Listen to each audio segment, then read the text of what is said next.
welcome to the lobby, GameSpot's weekly hangout every Tuesday at 2 p.m. Pacific, right here on GameSpot.com. I'm your host, Daniel Dwyer, and I'm joined by Mr. Andrew Brown and Eric Tay, which must mean one thing. We're talking about Overwatch. Overwatch.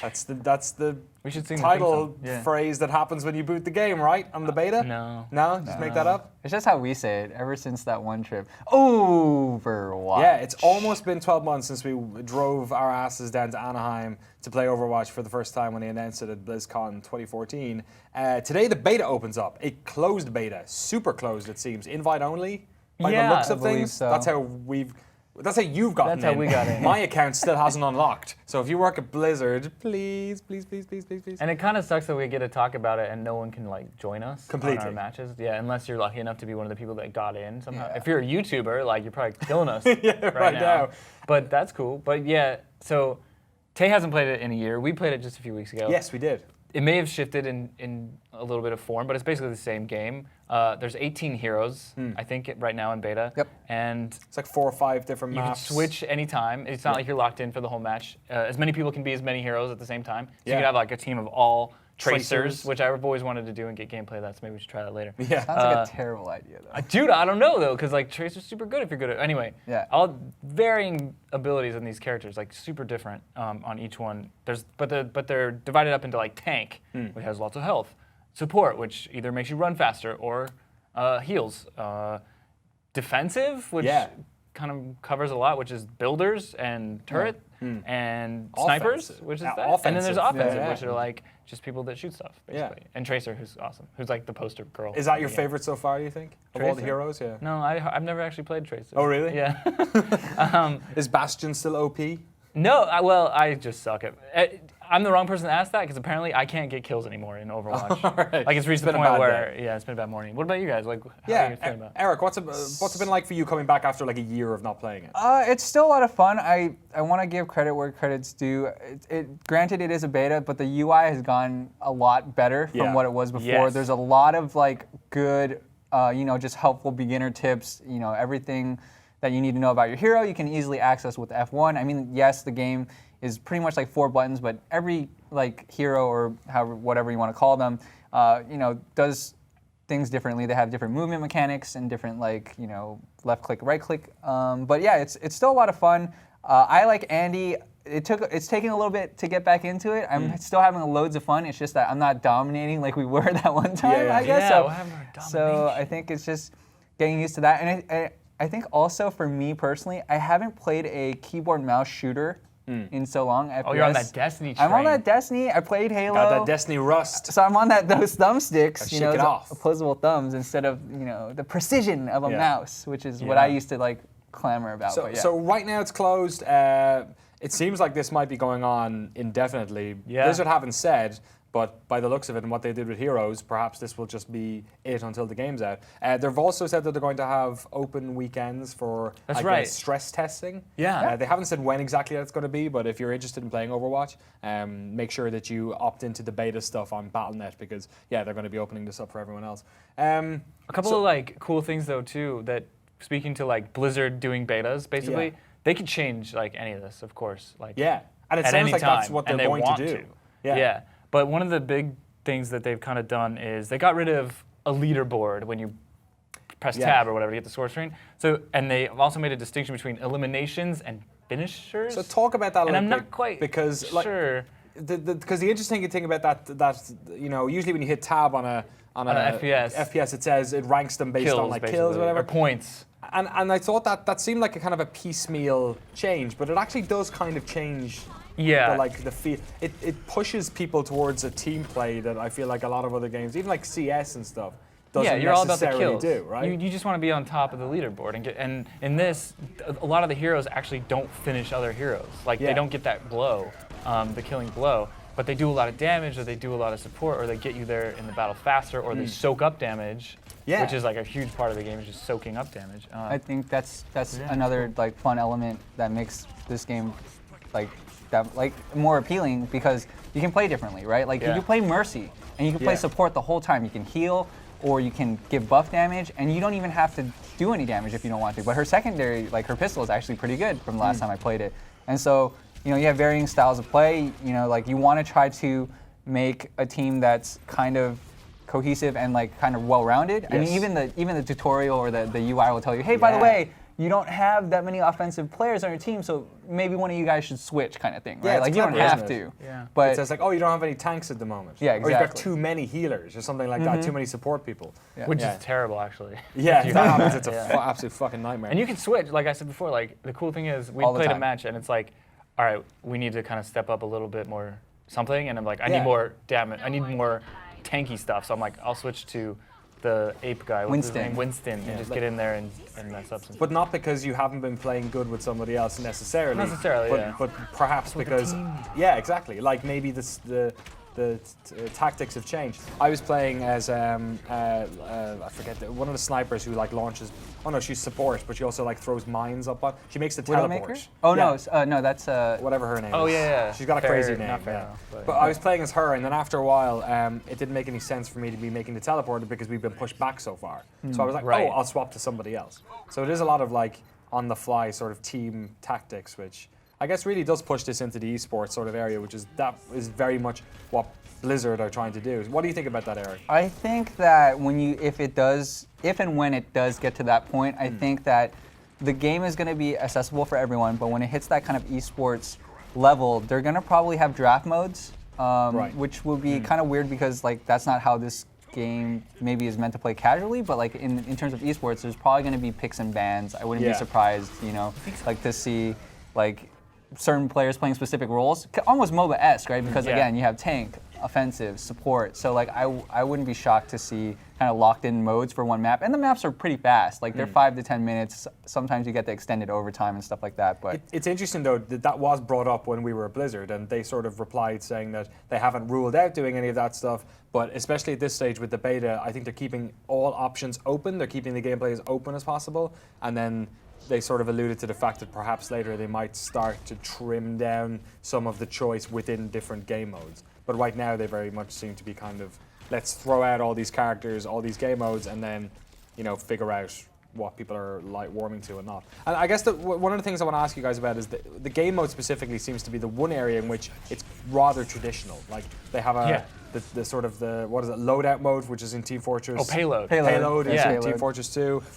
The rest of the stuff is pretty much normal capture defend, I think. Yeah, sort of different variants on that. Is that something that sort of concerns you guys a lot, or is there enough variety, Andy, within the characters, the heroes themselves, to keep you happy? I never thought of it that way because, man, like, it's been such like I just want to play more, and every chance we get, it's like, who cares what the map is? Like, who cares? So I don't know, it'll be weird to see if it gets old or something, or like you start to see through the cracks a little bit. Yeah. You're like, oh, the payload, it's easy to defend this because you just set up like 2 turrets, 2 like bastions, and then everybody else is a tank. Like, have a Reinhardt at the front. Yeah, so like it'll be cool to see that stuff like crowdsourced or whatever. I mean, it'll be min-maxing of like once people figure out maps. There's like so many spots that people haven't even figured out, or you start dying and you're like, oh, where the heck is that person? And you're like, oh, they're all the way up there because they figured out that they could go there. So do you remember the map where we went before, where there was a choke point and we basically put up 2 turrets? We put up a Sentinel or Bastion, and we put up the other guy, the little Norwegian Stormborn or something, whatever, the dwarf. They said in that way. So we in this map basically got everyone down that choke point, just blazed them. They never had a chance, right? Apparently in that map there was a place you could fly over the top. When we played it at Blizzard, there was an entire new route to the left where they could flank. So they've already changed lots of the map stuff. So I wonder, you're right, they'll probably keep updating this for the next couple of weeks and months. That was for sure something I noticed after not playing for a year. It's like, it seems like when you start, there's kind of like either 2 or 3 ways you're going to exit your starting point to wherever you need to go. There's like the main entrance door, and then there's like 2 little side doors. And that was like a Team Fortress problem as well around the start in Team Fortress 2, is that a lot of the places when you got right at the gates, if they decided to like dump on you there, they could actually pin you in there for a while. Oh yeah, you could have to work your way out of there. And that happened like sometimes at the first press thing. I was pinning people against the wall as soon as they walk out as Reinhardt, just like doing the slam. And it was really pissing people off. And that I don't know if anybody is going to jump in this game on the open weekends. They're probably going to get worked, and then they're going to hate it. Because that can happen. Like Josh, our other guy here, he was like, all right, Overwatch, I got it. And after he dididn't have a good match, he's like, I'm not going to play this again. They have one character in there, because that was the thing I think that sort of surprised us, was how different each character is. It doesn't feel like classes within the same thing. They do very much feel like they have unique abilities, because they do. But I love how there's one character in there which is basically a Call of Duty soldier. Yeah, just Quake. Yeah. So everyone's like unique movement ability on shift, and his one is just run. Yeah. It's like the only one.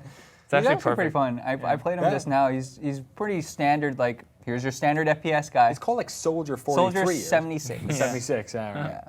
But he's the guy that, like, if you're starting, I think even the tutorial makes you use him, I think. So not shocking. Like, here's your set guy that you can kind of start with, that you tried and true, you know how to play him. You know what I mean? And then you'll start dibbling and dabbling here and there.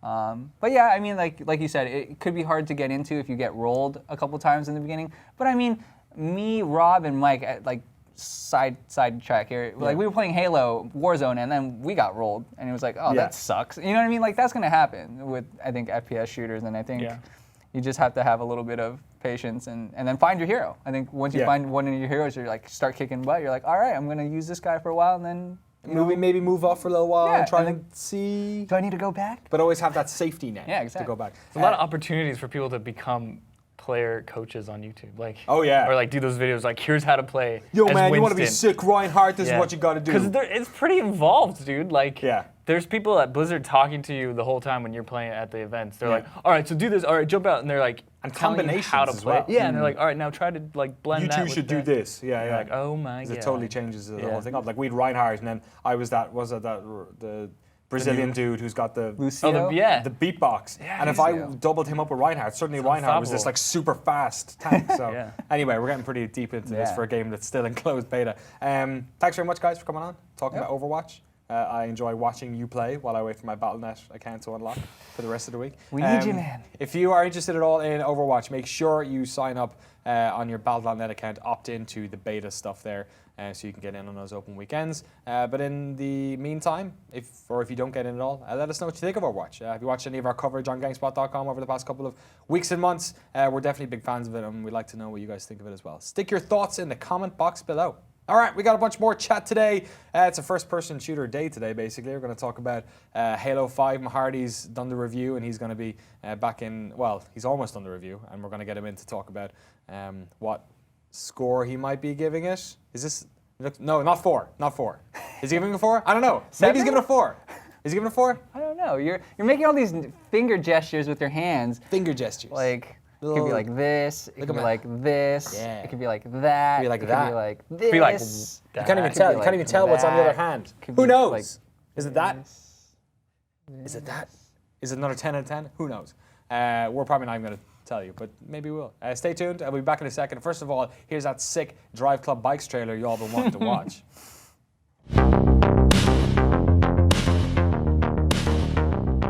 Driveclub Bikes is a whole new experience to Driveclub, introducing staggeringly fast and agile superbikes, racing in the Driveclub universe on beautiful tracks at day and night, all in the connected and social world of Driveclub.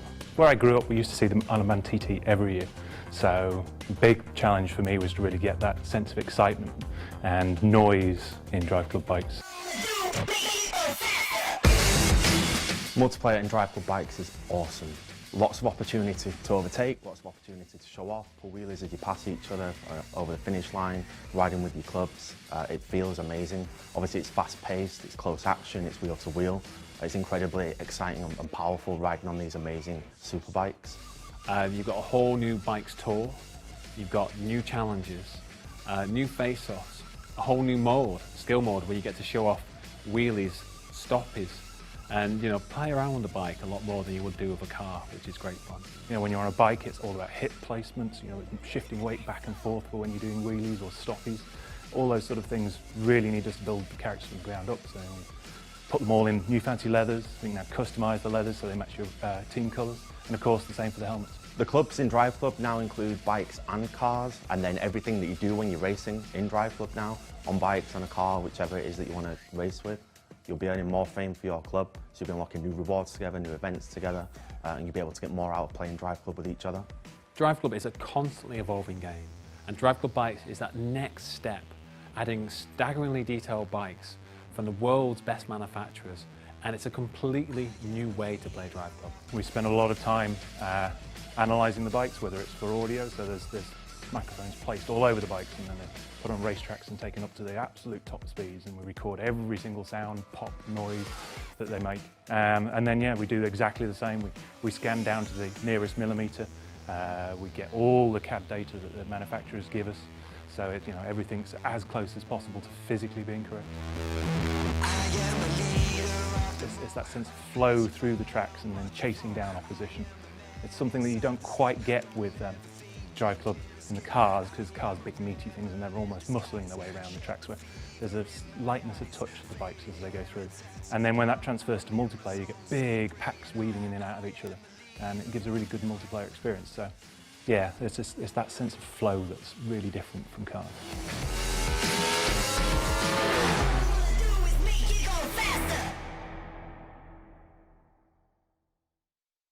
For the players. One of the biggest games of the year is out today. Certainly a massive game if you're an Xbox One owner, and one of the big exclusives coming out this year. Halo 5 Guardians out finally today. By the sounds of it, Mike, a lot of people are playing it online right now. Yeah, there were a bunch of people. I was playing throughout the day. I mean, we had pre-release playlists. Yeah. And it took a little bit to get into Warzone and arena matches, but today I don't think I waited longer than 10 seconds to get in. Cool. There's a lot of people playing. Your review is going live at 3 o'clock in about 30 minutes. Yeah. We're going to give away the score here, though, Yeah. live. But before we do that, talk to me a little bit about the idea of the provisional review. Obviously, there was a provisional review up on GameSpot on Sunday without a score, without final thoughts. What was the idea behind that? Yeah, so a lot of times with multiplayer shooters or just any kind of multiplayer game that's going to be based around a lot of servers, we didn't want to do a disservice to readers by publishing a score and everything and having opinions on it, because I could have had the best time ever in multiplayer, but if it doesn't work for a week or two after launch, then what's the point? You can't get in. So we wanted to make sure, I provided some thoughts and everything, but we wanted to keep it brief. My review, the actual review is much more in-depth, of course. So we just wanted to make sure the servers were up, because the embargo was a day before release. Right, yeah. So not the entire public. So like Australia, and New Zealand had the game before US and Europe and everything, so we want to make sure once the servers are at their peak that they're working. Make it's all working. Especially I remember this time last year having conversations with Chris Waters, who ended up belaying the Master Chief Collection review. I think we didn't score that game for 2 weeks until it came out. Yep. All right, put us out of our misery. Halo 5 Guardians. Mike Mahardy, what did you give it? Gave it an 8 out of 10. 8 out of 10? Yep. All right, we talked to you about it last week with the campaign stuff a little bit. Obviously, you're a massive Halo fan. Very big. You've played every single game. What is it you like about the multiplayer? What is it that sort of, because I know the campaign stuff we'll get to in a little bit, you weren't super hot on, Sure. But the multiplayer stuff, what is it about that really sold it to you? Sure, so in my opinion, this is the best Halo multiplayer has ever been. Oh, really? Halo 2 sparked Xbox Live. I don't think it'd be where it is now if it weren't for Halo 2. And I played, cat and mouse on Blood Gulch back in the day in Halo 2 all the time. SWAT when they first started bringing it out. Played a lot of Halo 3 multiplayer. 4 was actually, I think I share the sentiment of a lot of people. 4 was my least favorite. Okay. I think 343 had a good effort with multiplayer. I like their campaign for the most part. But they introduced the Call of Duty kind of progression where you get experience and then build your loadouts.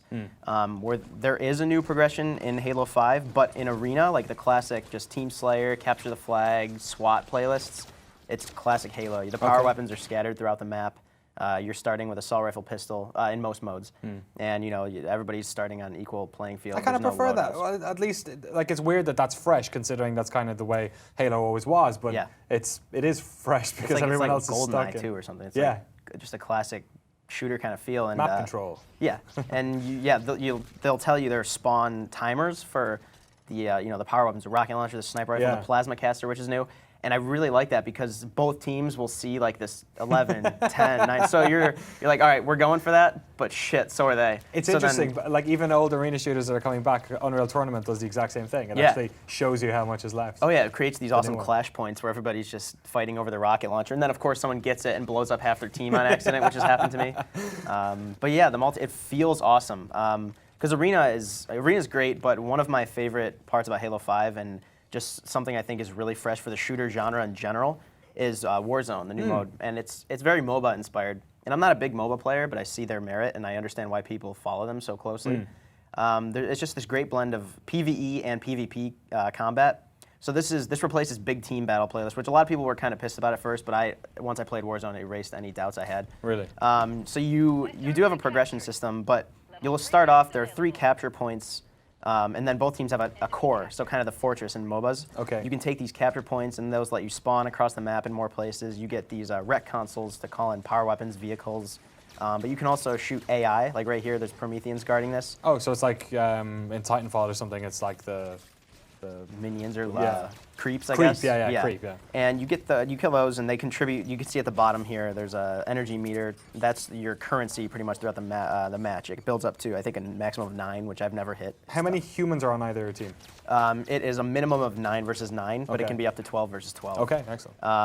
And there's raid, which is just capturing. There's assault, which is just capturing the 3 neutral zones and then destroying the core. But the classic Warzone raid is my favorite because it's not just killing other human or AI and taking capture points.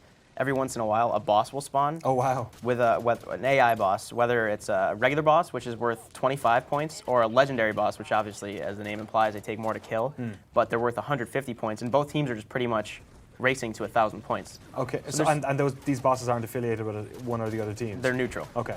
So that's also kind of like the power weapons we were just talking about. There'll be a legendary boss, and it's just like a MOBA where the team that gets the last hit to drain the health bar gets it. You're kidding me. So today, Oh, that's awful. Yeah, so Tay came over my desk today and we were watching, and there was a legendary boss, and I had a railgun, which is a really powerful weapon, and I was just crouching so they couldn't see me on the motion sensor. You're just waiting? I was waiting. 3 guys were shooting at him, and all of a sudden I was like, oh, and I killed him with a railgun, and I know that they were all pissed and that's swearing and everything. brilliant. They killed me right after, but I got 150 points. They got 1 from killing Oh, me. that's excellent. And so that's the great thing about Warzone. Like I was down today like 700 points to 300, and in most cases you're screwed. Yeah. But then we got a legendary kill. We captured a few more points to start getting more spawns.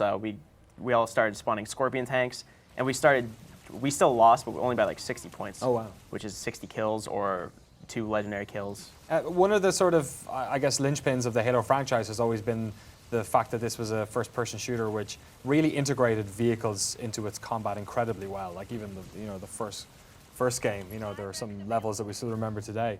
So what's it like in Warzone with the vehicles? Do they feel like they're just power-ups in it, or do they feel like they're like a tactical aspect to the gameplay as well? Very much tactical aspect. You can either spend the energy at the bottom, those 5 green. This looks like whoever gameplay this is. I think this might be Rob's.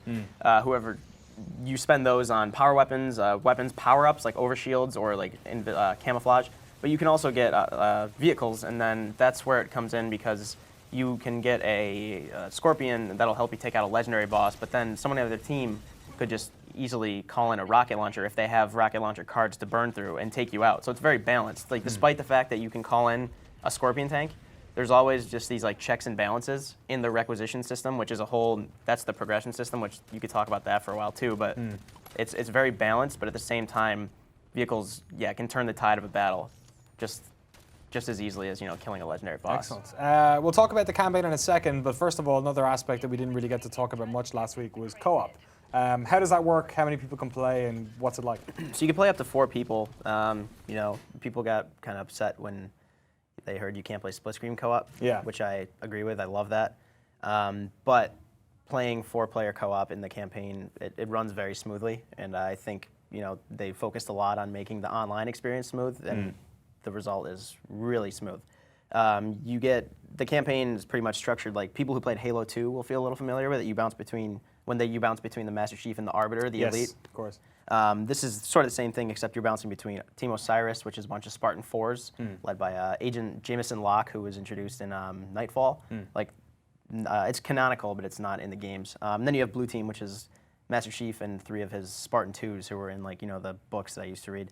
But in each of the Spartans has their own separate loadouts. Fred will start with a DMR and a pistol. Chief will start with assault rifle and pistol, like the classic one. Locke has a battle rifle. But they all have like certain character traits that kind of contribute to how they don't really play differently, but like Kelly can run a little faster, Fred can take a little more damage, Chief's shields recharge a little faster. This is Rob about to punt this grunt for the Halo veterans will remember the grunt birthday party skull. When you turn it on, it's just anytime you get a grunt headshot, they pop into confetti, and there's these kids of course. Yeah. and that's how you get it. You punt that grunt off the side. So this is Jake, Rob, Eric, and I playing 4-player. And is it more fun, do you think, playing co-op than it is Oh, solo? absolutely. Yeah. For a few reasons, because there are a lot of branching. The new level design of the campaign, which gameplay-wise, the campaign is awesome. I love it. You can kind of see there are these wide open areas. They're more like these arenas or sandboxes than these linear pathways. Yeah. Which I was kind of apprehensive about because I liked the linearity of Halo. It felt like they were funneling me through certain areas and kind of designing it to be a certain way. But you can replay these a second time, and it'll be very different because you'll crash through this wall and you'll find like ghosts or vehicles that you didn't know about before. Or there's a mission early on, like the 3rd mission or something, when Rob played it and he didn't know that you could turn on these auto turrets that help you, like 6 of these huge Gatling turrets. And I like stumbled on it, and then I played it completely differently, and I let those do the work. But co-op, you can kind of split up and say, you take the fuel rod cannon, you take the Scorpion, I'm going to get in this Phaeton and cover you guys from the air. It's really fun, and it also negates the AI, which ranges from remarkably good to abysmal, which is, it's... That's kind of always been the Halo way as well, right? Yeah, I mentioned that in my review, that it's inconsistent AI. Yeah. So if you get down, this is the first Halo in the campaign where you just get down and can get revived. And if you're playing single player or 2-player or 3 is always interesting because you have that one AI who everybody's just really worried about. Yeah. Or if you're playing with Eric Tay, everybody's worried about him. No, I'm just kidding. Tay's good at Halo.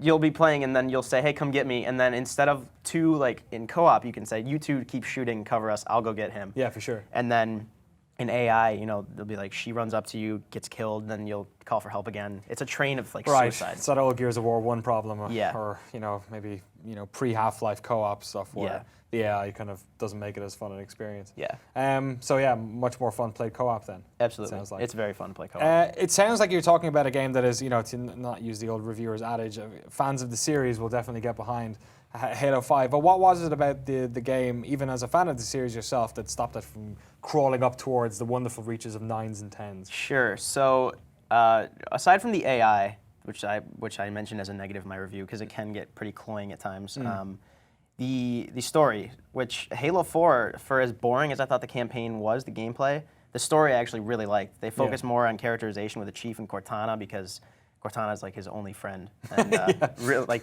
aside from these 3 Spartans, but these 3 are like, teammates more than friends, I guess. Colleagues. Colleagues. Rather than social friends. Partners and PICs. But partners in Combat Evolved. Exactly. Pisces. And 5 reversed that, and I love the campaign and the gameplay, and it feels so great, especially the new Spartan maneuvers, which we could talk about if you want. But the story is bad. The plot is very disjointed and broken. There are a bunch of cutscenes between missions that they fade to black before. I actually, 3 times throughout the campaign, the first time I played it, like 3 times I remember counting, I thought I accidentally skipped a cutscene by like moving the controller or pressing start or something, which was disappointing because I love the story of Halo. I read all the. I'm a Halo geek. I read all the outside books. And, Halo: Fall of Reach is like one of my favorite sci-fi books. But these cutscenes just end. They'll devote, and they waste their time with them too. Or they'll devote 30 seconds to this AI just ranting about something really inconsequential instead of telling you why you're going to this planet that you're on.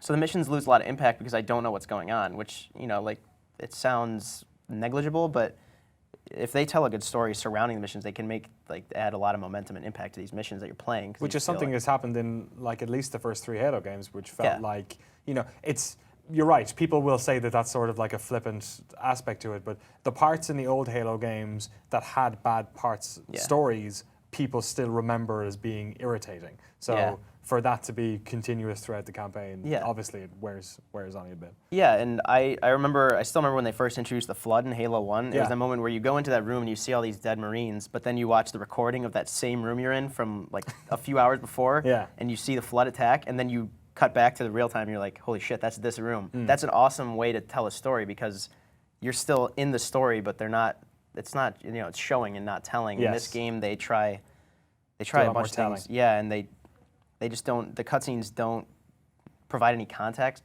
for what you're doing.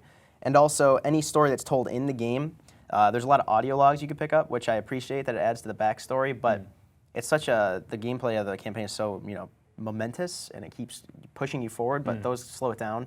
And also, you have to stand near them the first time you get them to actually hear them. Oh, right. And you can go back and like review them in the main menu, but you have to stand next to them and you have to just wait around to listen to them. And then also, there'll be a lot of actual the main narrative, like the audio logs from the warden, this character that comes into it, just other teammates will play over that, so you can't really hear not only what you just found, but also what is being told to you that should be essential to the plot. Right. And then there are also a few of these missions that are combat-free. And I say they're missions because if you go to the menu, it says there's 15, I think, but really there's 12 missions because these other 3 are these kind of like RPG-ish towns.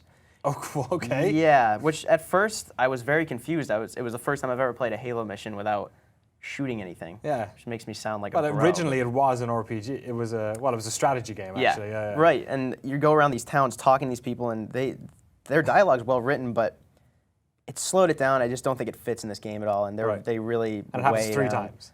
Yeah, one is the same area, just coming back through it to talk to Catherine Halsey. And there is backstory. I think it just could have been told in cutscenes, but these cutscenes are tough to make. They look awesome. I'm sure that's no small deal to make them. But some irksome, the campaign story stuff wasn't super fun. The co-op having, I guess, some rough around the edges AI, and then of course these weird little RPG. But apart from the campaign stuff, multiplayer. Multiplayer's sounds awesome. spectacular. And the campaign, like, don't let me deter you from playing it. It's fun. Yeah. Because the Spartan abilities, you can ground pound, you can smash, you can, people can split up. There's one mission where there's 2 people in the Phaetons, the ship's covering the 2 on the ground, which we have a video of it. That video we were showing of Rob, Eric, Jake, and I, that's that mission. They're all really fun. Do those Spartan moves transfer over to the multiplayer? Yeah. And they're not essential to being great, but if you want to get good at Halo, there's people that are already using them really well. Actually, I saw Rob killing, I think, 2 people with one of the ground stomp things. It's tough to pull off because you have to charge it up, but then you have the running sprint smash now, and then you have the dash, which is just this quick jetpack, like a modern Advanced Warfare, kind of. And I was kind of apprehensive about that too, but like someone will be shooting me, I'll just dart around a corner or get away from a grenade, or even someone with an energy sword. Like I'm rattling these off because there's so many new. It opens up so many new options, and I'm not used to them. But the more I play them, the more I'm kind of super on board with all of them. Yeah, and the Halo games always, have a lot of options in terms of gameplay. So I guess last thing to talk about, campaign, multiplayer, we've talked about it all. Forge is coming later this year? December, last I heard. Okay. Yeah, it's not at release now. They've been showing a lot of cool things too. I've created stuff back when you used to play Griffball. Okay. I forget what it's called. It was kind of like Rocket League, but with gravity hammers instead of driving cars. I remember when I first played Rocket League, I'm like, this reminds me of that. And I did create maps. I never use it too much, but there's always a wealth of options there. I'm sure once that comes out, there will be more maps in the arena playlist of people like sometimes Bungie used to promote them. 343, I'm sure, might do the same thing. Like really good user-created maps, they'll put them into playlists throughout each week. And feature users, which I'm looking forward to that because there are some very smart people out there making maps. For sure, that little 5% of creators that make everything else for the rest of us. Thank God for them. Yeah, thanks so much, Mike, for coming on, telling us all about Halo 5 Guardians. We're going to make you stick around because in the next segment, Eric Tay is going to come on. We're going to have a little pow-pow about which Bungie franchise or ex-Bungie franchise is the top multiplayer first-person console shooter to be playing right now. So stick around if you want to see that bad boy. We'll be back in just a minute, right after we check out the new trailer for David Cage's new video game. This is Put Your Hands Up. Mike, put your hands up. Put your hands up for Detroit. We love this trailer. Peggy 18. Detroit's all right.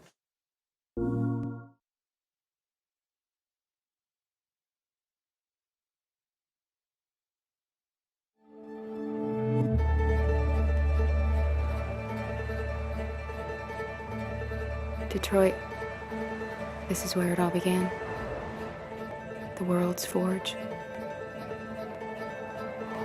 The place where it all started. And it will all end. One error, and I came to life. I stepped out of the darkness, and I opened my eyes. First there was the fear, the light, the noise, the cold, and the fear again. I could feel my hands shaking, my heart pounding in my chest, life running into my veins. I wanted to live. I fought for that.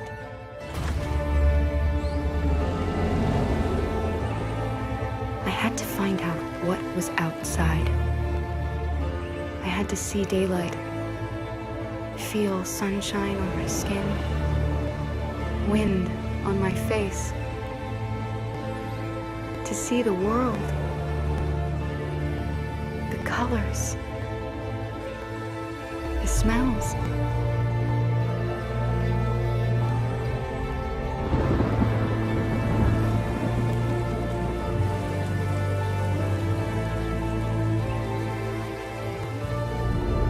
But the world is not what I imagined. It is dark and cold. It is harsh and violent, unfair and brutal. It almost convinced me I was nothing. Less than an object, just an obedient machine. But deep inside me, I could feel something different. A gentle and warm whisper telling me that I am alive. I had to escape. I had no choice. Escape to love, to hope, to live, to figure out what that force inside me was. Maybe I will change the world. Maybe I will choose a different path. Now, it's up to me to decide. My name is Kara. I am one of them. This is our story.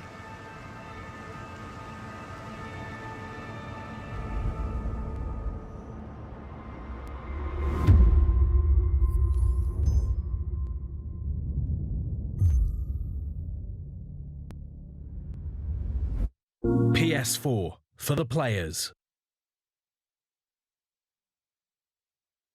Halo 5 Guardians comes out today. Destiny, I guess it finally September. came out about 2 weeks ago. 15th. Is that Took a what year September? and Yeah? yeah. Sorry, I'm an independent adjudicator. Didn't sound very independent there. Within this conversation. Hi, how you doing? We're here to talk about Destiny and Halo 5, which is the better first-person online multiplayer / single-player experience for your home video game console. I'm joined by Eric Tay. What up? What's up?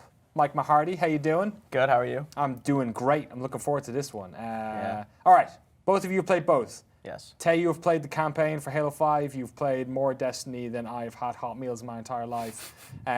Mike, you reviewed Taken King and Destiny, and Guardians. the Halo 5 Guardians for GameSpot.com. Yeah. We're here to talk about which one's better. First of all, I want to talk about, I guess, where this all kind of starts, which for me is with campaign, or at least that's the traditional way we've had it. Destiny has a sort of a non-traditional or like online experience. Halo obviously is a more traditional type of campaign. Mike, first of all, I'm going to go with you. Why do you think Halo 5 has a better campaign than Destiny, considering in your review for Halo 5, you didn't think that campaign was all that good? So I didn't think the story was that great. The campaign itself is well designed and fun to play, and they introduced this new level design. I think my love for Halo just stems from how fun it is to just play. And Destiny feels great, but in my opinion and in my experience, it's just Destiny is just constantly shooting a bunch of different enemies in the head. Yeah. And Taken King did a little bit better by introducing these new enemy types that had abilities, but still, the best way to kill them was just to shoot them in the face. Which Halo, you can say the same for that, I'm sure, but You sure can. each different enemy has these more subtle ways that change how you play, and the firefights all kind of unfold differently and feel different to me each time because you have so many different. I mean, Destiny, you have these the supers that you can use, but Halo, especially in Halo 5, you have the ground pound, you have the smash, and You're all rubbing your neck already, man. It's not a good sign. No. Eric Tay, you're shaking your head. What do you think about Okay, that? let's talk about the ground and pound and shoulder charge first of all. Okay. Both Titan abilities, one of the classes in Destiny, that came out first, obviously. Okay. And in terms of story, yeah, it took us a little while to get to where we were. Us? But us, Destiny, Whoa.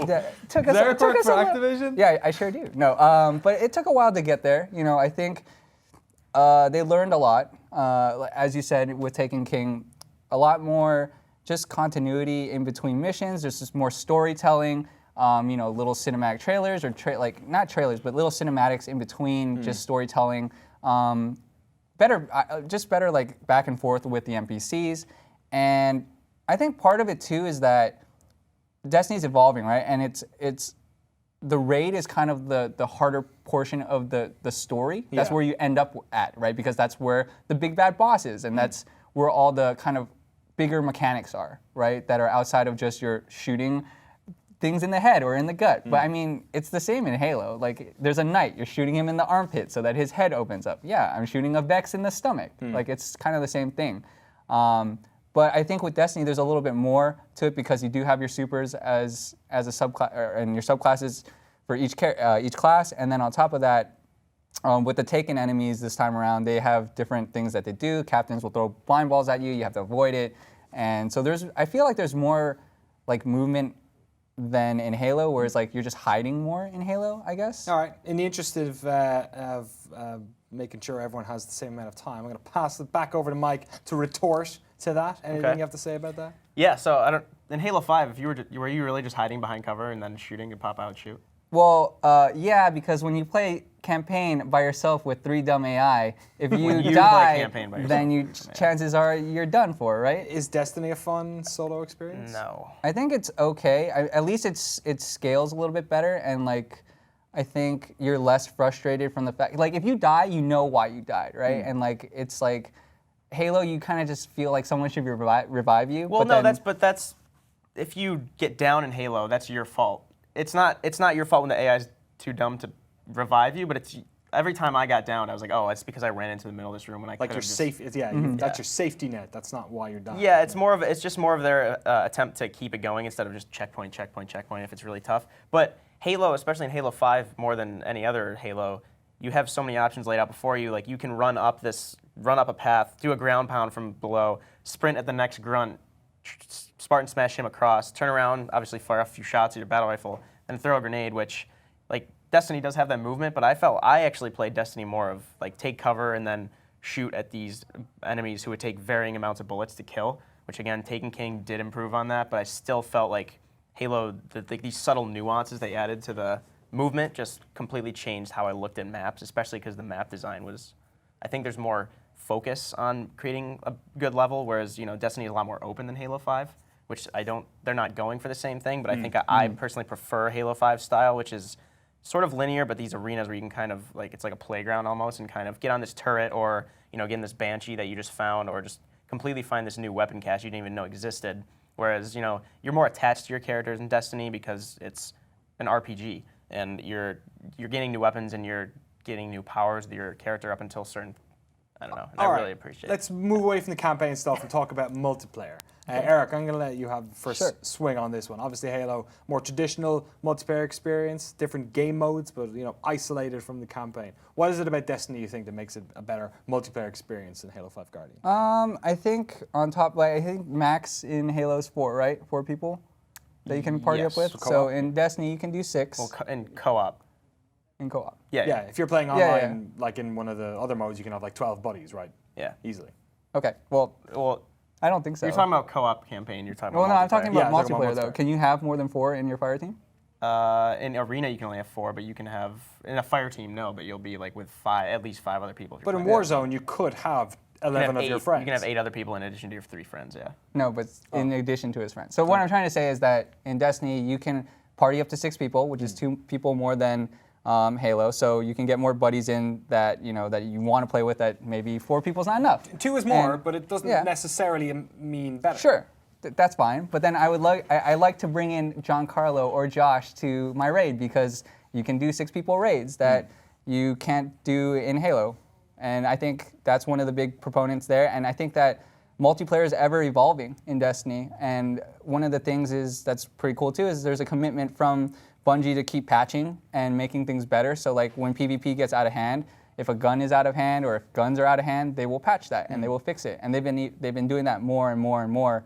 And on top of that, because of how Destiny is set in this world, they can do fun events, like the Halloween event. Just happened yesterday. Like, nobody saw it coming, and it's just this cool little thing that everyone gets to try out. Like, you don't even have to have a fire team or anything. You could just do it on your own and experience all these fun little Halloween things with, masks, and doing all these little side fun missions that you could never do in Halo. So. What do you think of that, Mike? Where's your goddamn Halo 5 Halloween mask at? Well, they do like special event playlists for multiplayer. Okay. You can't swap out. Well, yeah, you can do different aesthetic appearances now in Halo 4 and 5 and 3 and Reach. But yeah, they don't have the certain ones that are actually designed to really pull you back in, although Halo 5, the DLC models, the free maps that they'll just keep introducing throughout the year. But that's the thing for Halo. I feel like when I play Destiny, I return almost out of obligation. Like, I know you yourself call them chores, just as like certain things like completing bounties, doing Arms Day. In Halo, I return because I want to, because I think it's fun, and it's not something that I feel forced to come back to because I'm gonna miss like the weekend that Xur is selling Galahorn or like power weapons like that. It's Halo. I think the gameplay itself is enough to bring me back, and I think that's a little more what I want out of games. Something that doesn't demand that I come back. It's just something that encourages me. And yeah, I agree with Tay. I think Bungie does a great job of keeping its community involved with these cool like events that just come out of nowhere. But I don't know, Halo. I think just the purity of its gameplay has more longevity for me. Let's talk about, I guess, the amount of variety that's in each game, because that's at least when I think about multiplayer in Halo, or I think about Halo generally. They're adding Forge obviously in December. There's a lot of different ways to play that game. Do you think that that's the same in Destiny? Do you think Halo has sort of has more content, as it were, or do you think Destiny does, if you were to like take everything into account? If you were to take everything into account, I think Destiny has more by volume, but I think Halo is from each. Again, going back to like each match itself, I think especially with Warzone introduced now, it's that PvE and PvP. I don't know how much you like Warzone or how much you played it, but it's just more like this emerging gameplay that happens when you're like going for a certain AI boss or going for a certain capture point. It's just there's a lot of options to like chase after, and then Arena you have a bunch of different game modes, and I think there's a lot of variety, and it changes up how the games unfold a lot. Whereas I feel like Destiny a lot of times is like these chores that might get me a slightly better weapon, or just might be like this exotic bounty chain that I'm chasing for a week or two. It sounds like for Halo, the journey is the reward, whereas in Destiny, maybe the journey is a means to an end to the reward. Is that fair to say? A little bit. I think, again, just using the word evolve because that's what I've been doing. I mean, evolve is better than both of these games. You can all no, agree with definitely that. not. Let's just not even go there. But here's a kind of cool thing that has happened in the Taken King. There have been these little missions that come up, daily missions that come up that all of a sudden, if you unlock some of these secrets, then you actually kind of go down this path for a special mission that gets you a special weapon. And they've had like 2 of those now, and those are like super awesome. And I think just part of it too is I like the weapons in Destiny more. They're more unique. I think again it is like I've invested the time to get them, so I feel more affinity with them, right? And I still think the like no knock on the sound and the sound of the gunplay in Halo, because I think it's pretty good too, but like there's just something about when I hear a Hawkmoon get shot or a Boolean Gemini, like I can tell like what gun I'm shooting because like it just has a unique sound and it's awesome. But yeah, I mean like there are chores, things that like, but there are things that are built in to try to get you to come back. And like I feel like there's like so many now that I can't even come back to do them all, which is like a good or a bad thing depending on how you look at it. But that means there's always something to do, right? Like here's something like Court of Orcs. It's part of Destiny's Taken King expansion that was not in the game, where you and potentially 9 strangers or 8 other strangers or 2 other people on your fire team could do if you wanted to get some loot or just have some fun together. So they just have so many activities you can do, and they also have PvP modes that they come every like month or 2 for Iron Banner, or they have like a more serious one in Trials of Osiris where it's the more competitive mode of like here's 3-on-3, almost like WoW Arena style. The higher you get, the better items you get. And yeah, you are chasing stuff, but I think that's part of, I guess, maybe the addiction.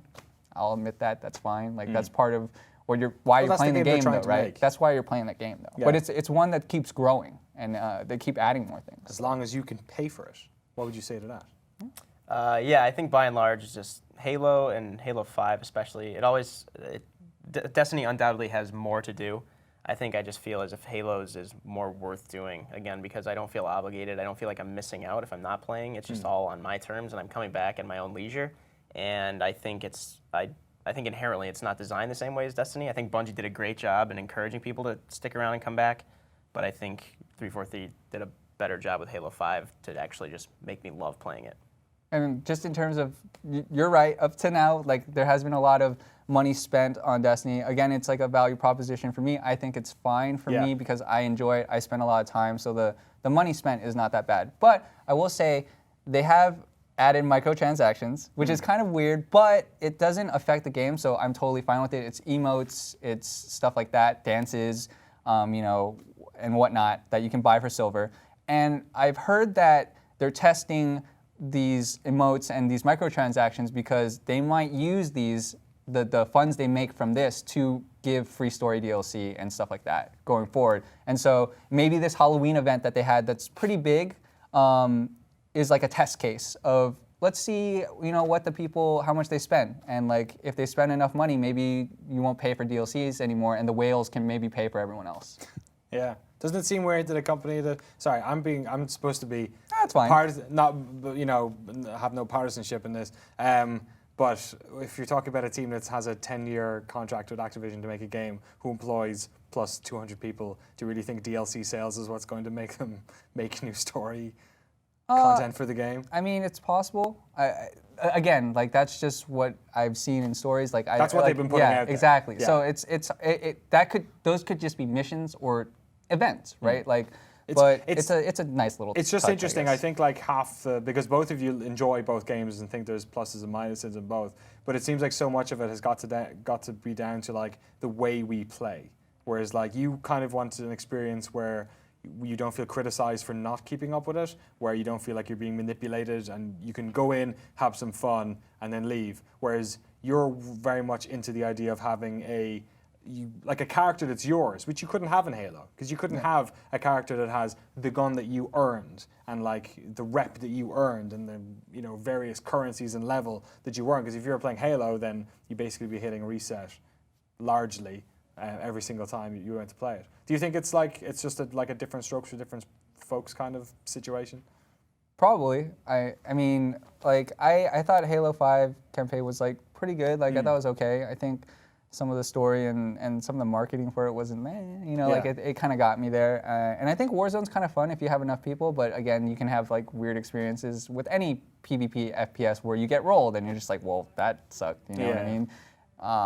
But you know, in Destiny, you end up being able to play single player if you're not a PvP person. So you like, because like when you're done with the campaign and like when you've done the campaign co-op, like what's left other than PvP in Halo, right? So it's like, I think Destiny. I mean, if you want to talk about what's avenues. left in games, in Destiny, you reach that pretty much around the same time. It's just that then they brought out an expansion pack for it, right?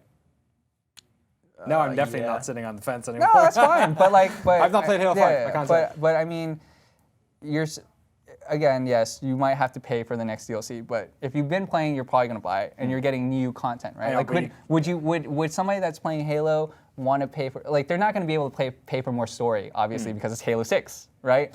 But I think if you could tell Mike that he could pay $10 to $15 for potential more like stuff. I'm with you on the like I've so. spent $5 on Rocket League bullshit, but you can't just sit there and say that Destiny has more content out to get than Halo does if you complete the campaign, because it's actually got less. It's just that they have a pipeline for more of it. Sure. It's more of a platform than a second installment in a trilogy like Halo 5 is. But at the same time, are you still going to play some more Destiny, do you think? Because you've obviously like Destiny, yeah, like that's what I was telling him. We play games very differently. He can play way more at a time than I can. But I think Destiny, I would be playing more if I wasn't reviewing some of the other games and just trying to play as many as I could during the fall. But I think Halo 5 is the one that I'm going to be kind of coming back to just on lunch break and everything, playing. Because again, I think by and large, Halo just respects my time more than Destiny does. And I think values my time. I'm sure Bungie values my time, but... Oh, they value your time. Yeah, probably. my time. Yeah. But I think Halo is my time better spent when I'm trying to play a game I really want to play in between like everything else coming out. Cool. Gentlemen, thank you so much for coming on. Chewing the fat. Destiny versus Halo 5. And a great time for all fans of online first-person shooters as well. There's so many great games out to play there. Yeah, thank you so much for coming on. And let us know what you guys think in the comments below. Are you a fan of Destiny? Are you a fan of Halo 5 Guardians? Which one do you think respects your time more? And which one's just plain old better? Let us know in the comments below. And that is a show today. The lobby is done. Second live stream of the day. Can we stop doing these now maybe a little bit? Yeah. Pick a winner. Pick a winner. Talking to all of you. Pick a winner. I gotta pick a winner. My gut would always say I have my issues with Destiny have more to do with the psychology behind it rather than the game. But then I'm the asshole who used to play World of Warcraft. So what can I say? There he is. There it is. I just love a good carny game. You know what I'm saying? God damn it. Find it Yeah, in San that's the show. Francisco. Yeah, exactly. Yeah, we just shoot everything outside now. God, I'm just thinking. Actually, this might be one of the last episodes we do up here. We're moving in like next 3 weeks, right? I think say we'll have next like week. one more. Might I have think to we got one a or solid two. one, maybe two. Studio will start looking different on the lobby, right? It might be Yeah, pretty this is barren. all. We're all going downstairs. Might be like that and this. And You might a take table. that. That wall's definitely not coming. Big rigs will be coming, definitely. Yeah. Of course. Oh man, the game boxes. I know all those game boxes. Have to throw some of them away, maybe. No, we definitely won't. There's Halo Wars. Halo Wars is there. The best Halo. It's right there. And they're making a second one. They are making a second Yeah. one. I was at the Gamescom briefing when they said Halo Wars, and no one in the crowd went, "Wait!" I didn't love the first one, but creative. was kinda fun. The fact that Creative it Assembly- was fun for 6 hours. Yeah. But the fact that Creative Assembly is doing Yes. it too is pretty cool, and 343 will be involved. So They're hopefully- way into their collaborations at the moment because they're also doing the World of Warhammer one, right? Yeah. Total Warhammer, Total I played Warhammer. that. It's actually really fun. Oh, really? Yeah, I liked it. I got a preview up on GameSpot for like a month ago, I think, or something. Alright. Check it out. All right, we're done. What are you doing this week? What am I doing this week? Yeah. What are you doing playing? this week? Well, I'll ask your question. Thank you, for Eric Tay. so that you can answer. I'm gonna hopefully get on the Overwatch beta. Fingers crossed. All right. And then I also hear that we may be getting an early copy of another game, which we can't talk about. Oh shit. Few of them, right? I think so. copies. I think we might get a few copies. I don't want Halo to set Wars the 2. word. Yeah, Halo Wars 2. Can't wait. It's set in the post-apocalypse. Can't wait. Halo Wars 2. Looking forward to it. Yeah, so we'll have a bunch more content about all that mess and more this week and next on GameSpot.com. Thank you as ever for watching the show live. If you're watching it on demand, how you doing? Put on your underpants, you sick bastard. We'll see you guys next week. Thanks to everyone in the back. Mary Kish, Josh Shaw, Eric Tay, who dossed out on them and just sat down here for the whole show instead. Way to go, bro. Thanks, guys. You're Dan the best. Mahork and Al, thank you so much. We'll see you next time, Tuesday, 2 p.m. Pacific, right here on GameSpot. Adios.